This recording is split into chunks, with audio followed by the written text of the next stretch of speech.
Tech giant Meta is facing allegations of misleading Australians by overstating its response to disinformation on Facebook. A complaint lodged by online safety researcher Reset Tech says that many known falsehoods are escaping automated labelling. Joining us now is national technology reporter Ange Lavoie-Pierre. Hi there, Ange. Hi. So what does the complainant allege here?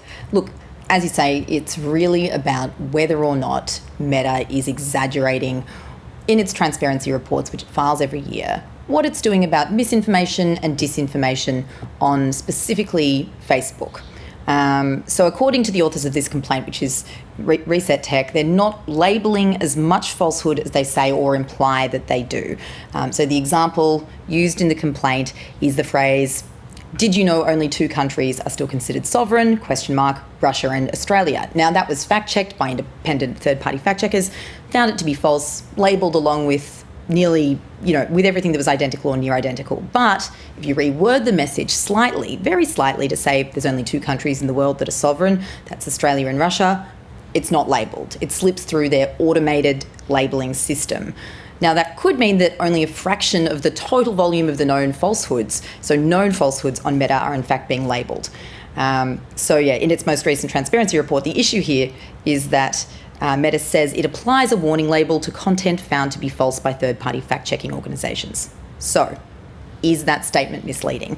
That's what this complaint is really alleging, and that's what they'll be trying to get to the bottom of.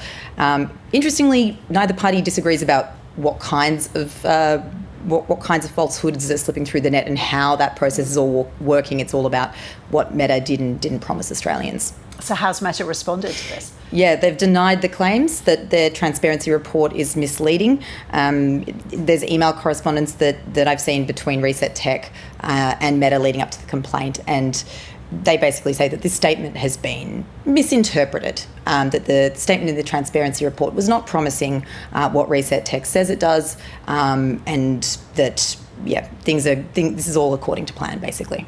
So what happens next in the complaint process? So the complaint was submitted on Tuesday to the digital industry group, Digi, which actually represents Meta. So they are the sort of peak organisation for platforms in Australia, and they're actually responsible for administering the code of practice which Meta is alleged to have breached. But they're yet to decide whether or not to hear the complaint at all. So they might actually knock it back altogether and sort of not look into it. We're waiting to hear about that, likely to hear after Easter. But what are the consequences for Meta if this complaint is upheld? Interesting question.